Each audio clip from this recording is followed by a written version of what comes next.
Hey everyone, it's Carly and welcome back to my channel. Today's video is my favorite video to film for the month, and that is my wrap-up.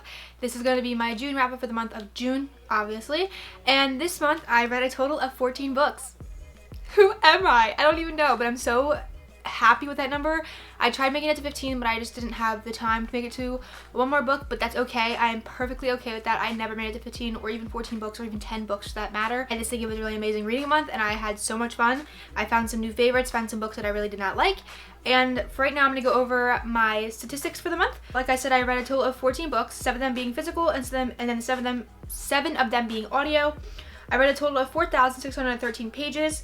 I had 3 2-star books, 3 3-star books, 2 4-star books, and 6 5-star books. So a pretty damn good reading month if I do say so myself. So I'm actually going to start discussing some of the books that I DNF'd this month, because I noticed that I never do that with any of the books that I DNF, because I DNF a lot of books throughout the months and I just never bring it up. So the first book that I DNF'd was We Were Liars by E. Lockhart, and this is one of my TBR jar picks of June, and I just did not like the book. I could not get into it. I DNF'd it pretty early into the book just because it was kind of weird and I just didn't understand what was happening. The next one that I DNF'd was Diary of a Teenage Girl by Melody Carlson, which is another TBR jar pick. I just didn't like it. It just felt like it was going to be the basic average 16-year-old girl and her life, and I just didn't feel like wasting my time with that. Even though I could have easily flown through that, I just didn't feel like wasting my time with that. The next book that I DNF'd was Fangirl by Rainbow Rowell, and this is a buddy read with Carrie here on BookTube, and she was very respectful of me DNFing this book just because of my thoughts and feelings on it. I went over in a reading vlog, which I will link in the cards up above, just because I'm not going to get into my thoughts on why I DNF'd it, just because I already went into my thoughts and why I DNF'd it on a reading vlog. I went into detail with some screenshots and reasons why I did not support the book and the author, and why I no longer will support the author, and that's just basically that. So we're just going to jump in now with the books that I read. So the first book that I read was I Wish You All the Best of Mason Deaver. I listened to this on audiobook and I gave it a 4.5 out of 5 stars, and I think if I would rethink it now, I think I would just probably give it like a 4 out of 5 stars. This is about a non-binary teen named Ben. I literally don't remember anything from the beginning of the month. The beginning of the month of reading is a blur for me. They use they and them pronouns because they are non-binary, and it's basically just about their life and what they have to face with their family and them coming out, and also romantic interest being involved, and it was pretty cute. I did like it, and I think this is a debut novel from this author, Mason Deaver. Yeah, it was pretty good in my first non-binary book, and it educated me a lot more than when I first went into it. So the next book was Call Me By Your Name by Andrew Achman. I gave this book a 2 out of 5 stars. I listened to this an audiobook. I did not like it. I honestly loved the movie so much more than the audiobook. I loved the movie so much more. It was just so much better, it had so much more depth to it, and I know that different movies are different than books all the time, but I just did not like this one at all. It was very boring and I missed a lot of what happened in the movie, and I don't know, I loved the movie a lot more, and just this didn't do it for me at all. And I definitely probably won't be picking up the sequel that comes out in like October or something. I definitely probably won't be, just saying. The next book that I listened to on audio/read was The Miseducation of Cameron Post. I annotated very little once I started reading it throughout the book. This is basically about a girl named Cameron, and I think she's gay, and it's just like about her life and her experiences with girls, and then her being shipped off to like a Christian camp because her family is very not supportive of it and her actions and stuff like that. And there she meets these two guys, she meets this guy and a girl, and they become like good friends, and then they're like them trying to escape from the Christian camp, and Cameron coming to terms with her parents' death. And it was a really cute book. It really did touch a lot on the topic of Christianity, which was kind of boring at times, but I still gave this a book 5 out of 5 stars, and it was pretty good. And this was also gifted to me by Boston Read Books, and the last few books that I actually have read were actually for a Read Your Gauge readathon, which is from Boston Read on YouTube. She did this readathon. Yeah, I mean, I watched the movie right after I read this, and I definitely liked the book a lot more than the movie, and this is actually a pretty big book too, so this actually has like a lot of details thrown into it about like everything that you would need to know about Cameron and her life and Christianity and just everything. Honestly, it was a really good book, and I still think about it to this day. Next book I read was also like another one of Boston's favorite books. It's Saga Volume 2. I gave this a 5 out of 5 stars, an easy 5 out of 5 stars. I really enjoyed this volume of Saga. The first one I really did not care for as much. I think I gave like a 3 stars maybe. I just enjoyed this one so much more. It's just a continuation on to the series, so I can't really give too much details about it. But again, it's about these two people, a girl and a guy, and they're like supposed to be enemies against each other because they're not allowed to date just because of how they are raised, and like their lives are not like, they're supposed to be enemies kind of. So they end up having like a child together, and it's just them trying to get out of the bad area and to raise their child in a better area. And it's just very adult graphicness and like pornography-ish, but I love this a lot, and I'm actually going to be picking up the 3rd volume just because I love this one so much more. So hopefully my ratings will get higher and higher, even though you can't go past a 5-star rating, but you know, I just hope it gets better and better because this one was actually really great. The next book that I read is actually my favorite book of the year, which is surprising because we're mid-year and I still have not had a favorite book, but that is The 7 Husbands of Evelyn Hugo by Taylor Jenkins Reid, and I love this book so much. I gave it an easy 5 out of 5 stars. I loved it from beginning to end. I tried reading this a good few months ago, and I never did really get past anything. I was also kind of like in a reading slump, trying to figure out what I liked reading, and this month I just flew through this. I read it an entire weekend, and it was just amazing. It made me feel so many different emotions, and I actually love Evelyn as a character. She is so flawed, but in such a great way, and I really do love her. I annotated a lot out of it because I just loved it so much, and this is just one of my favorite books, and I think about this literally every freaking day. Like, I think about it all the time. I love this book. I want to reread it already, even though I just read it this month. I just love it so much. So much better than Daisy Jones and the Six. This deserves all the hype, honestly, compared to Daisy Jones and the Six, because this has a plot, it has life, it just has everything, and I loved it from beginning to end. The next book I read is actually a continuation onto a manga series, and that is Happy Hustle High Volume 3. I gave this a 2.5 out of 5 stars. I did not like this one as much, only because my copy of it was very beat up. I got this off Amazon used, and I know I'm getting it used, it's probably gonna be beat up, but I was looking forward to at least a decent looking copy, but this is actually missing pages out of it, so I gave them a really nasty review.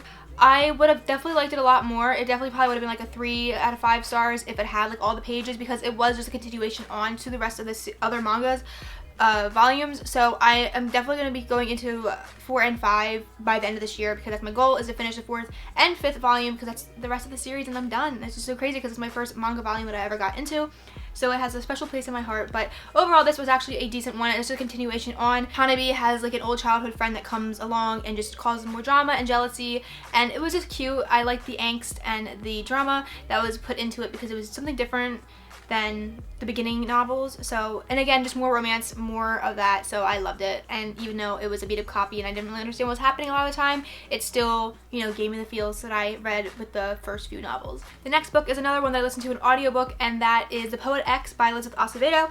And last month I read my first Elizabeth Acevedo book, and I really enjoyed it. It was With a Fire on High, and I really loved it. So I decided to pick up her other one because this is her, I want to say it's her debut novel, but I could be wrong. I listened to an audiobook. It was a very fast one because it's all written in like poetry and slang kind of poetry. Slam poetry is what I'm trying to say.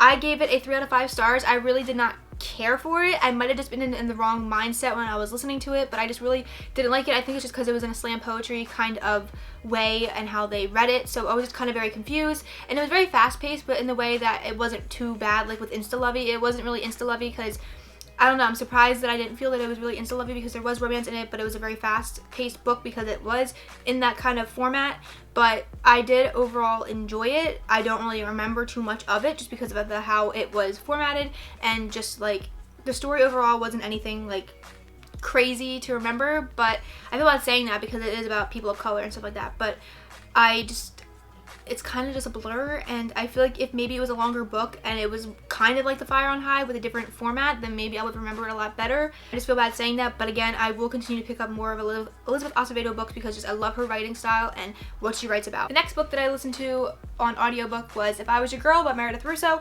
I gave this book a 3.5 out of 5 stars. I did a reading vlog dedicated kind of to reading this, my readathons obviously, and I overall enjoyed it, but there was points where I was just like meh about, like, I liked the romance that was in it. I mean, it was okay. The romance was okay. It wasn't my favorite romance that I've ever seen in a book, honestly. I really did not like the romantic interest, and the main character, she was okay. It's just I feel like there could have been more to it, and again, I barely remember anything that I read when I was first reading this, so I don't know. I kind of wish it was a little bit better, even though I'm pretty sure the author is transgender, so a lot of the thoughts that the author probably has, they put into with the character, which is completely realistic and good that they did that. But maybe, I I don't know, this is an older book too, so I feel like nowadays it could have been like added on to more.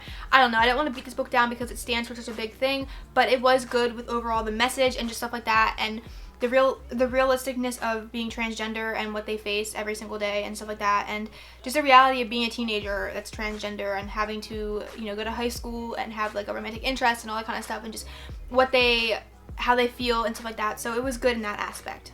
Next book that I read was You Asked for Perfect by Laura Silverman, and I read this again, a buddy read. I didn't really like it. It was very basic. It was about a gay kid, I'm pretty sure. His name was Ariel, and basically he needed to be tutored in math because he's very crazy about his grades. He needs to be like the highest GPA, and it took on the focus of a lot of school, and it was good in that aspect because of how realistic that is, but also I like the tutoring aspect to it because I never really read a book where it was like where he's being tutored and then he falls in love with that tutor. So I like that aspect, but it was also just very basic and nothing like crazy. I was able to fly through this because of how basic the writing style was, and maybe I just need to get myself more into like adult romance books instead of YA because I don't know, recently there's been kind of disappointing me. But overall, I mean, it was kind of cute. I didn't mind the romance, and I liked the romantic interest more than I liked Ariel himself, which is kind of sad, I guess, but that's usually how most books go nowadays when I read them. That's all I really have to say.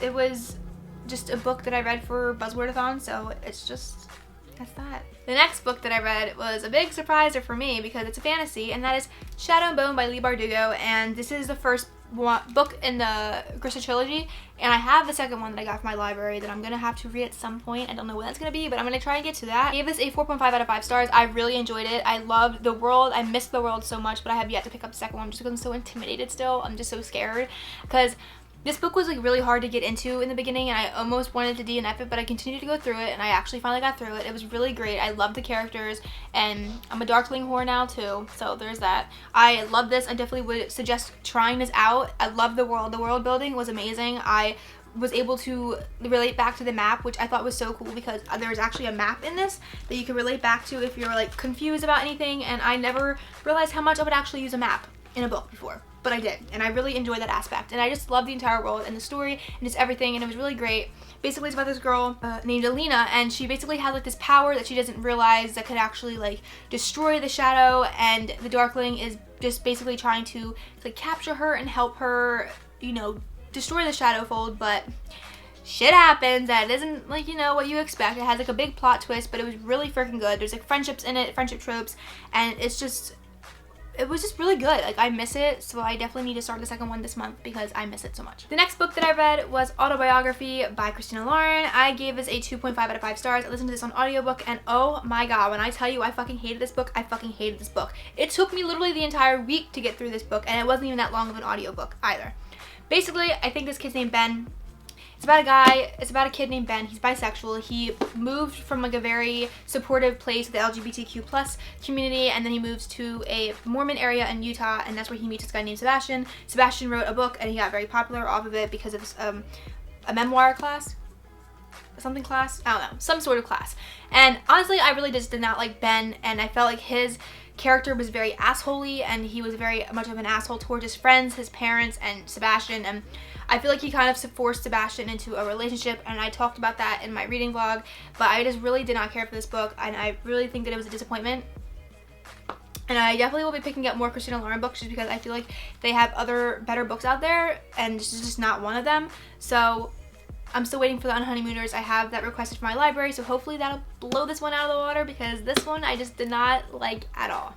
Next book that I read is Everyone's an Alien When You're an Alien Too by Jami Sun, and this is just a cute little graphic novel about an alien who's going to Earth just to check out the Earth and see what Earth is like, and it's just so adorable. I got this gifted to me, I want to say by Boston as well. I could be completely wrong, I'm so sorry. But I got this gifted to me, and I finally picked it up because I was in a very dark place throughout the end of this month with struggling with mental health issues, and I read this and it made me very emotional, and it was very cute and a very thought-provoking book, and honestly I think everybody should read this, especially if you're struggling with mental illnesses at the time. It is a very cute book to make you really think hard and to make you realize stuff about life, and it was really cute, and I gave this did I give this a 5 out of 5 stars? I think I give it a 5 out of 5 stars just because it really hit home when I was reading it at the time. So I really did enjoy this and it was super cute and I definitely would read this again. The next book that I have to talk about is one that's also one of my favorites I think of this year, which is On the Come Up by Angie Thomas, and I gave this a 5 out of 5 stars. I love this book so much. It's about this girl named Bree who wants to become a rapper in her town, and it's just basically her facing struggles of becoming a rapper and the people talking about her constantly, bad things, people spreading stuff on the internet about her, and it's just so realistic. Again, I love Angie Thomas now. Like, I'm gonna be continuously reading more Angie Thomas books because she is just amazing. I love her writing style. It just flows so perfectly. I just loved it. I love this book so much. I could not stop listening to it. Whenever I had the chance, I was always listening to it. Like when I was going to work, on my way to work, on my break, on my way home from work, like I was just always listening to it. I finished this in like 2-3 days, and it was like an 11-hour audiobook too, which was a husky audiobook, but I finished it by the end of the week and I really loved it so much, and I have The Hate You Give on my shelf to read this for this month, and I'm so fucking excited. And the last book that I read for this month was Fix Her Up by Tessa Bailey, and this is also a 5 out of 5 star book, and I loved it. I annotated it so much. There's so many different opinions about this book, but most of them I'm seeing that they're good.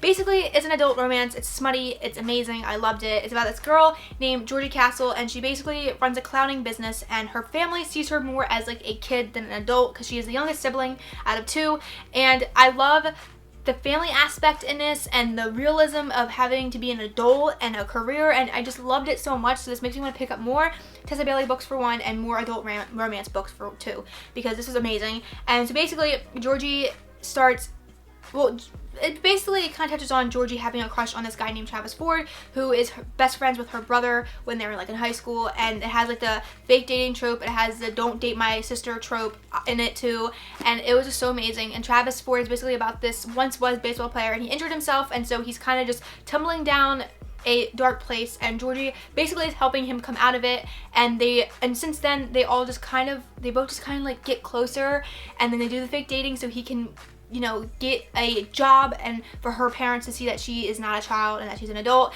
and it's just so cute. I love this. It made me swoon. It made me had so many feels, and I just loved it so much. So that wraps up my crazy 14 book TBR wrap up whatever for the month of June. I had an amazing reading month. It was Pride month, so I read so many LGBTQ plus books, which is actually insane because I went from reading none to reading like over 14 of them, which I would pick up books not even realizing that they were LGBTQ plus. It was just perfect for the month, and I loved it so much.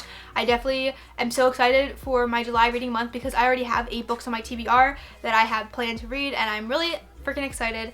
And I hope you guys had a great reading month like I did, because this one was my best one yet, and I hope it just gets better and better because I just love it. I'm loving transporting myself to these worlds and finding my new favorite books and just spending my days just coming home and just reading and reading and reading. So hope you guys enjoyed today's video. If you did, give it a big like, subscribe down below, enjoy the family, and I will see you all in my next video. Bye guys.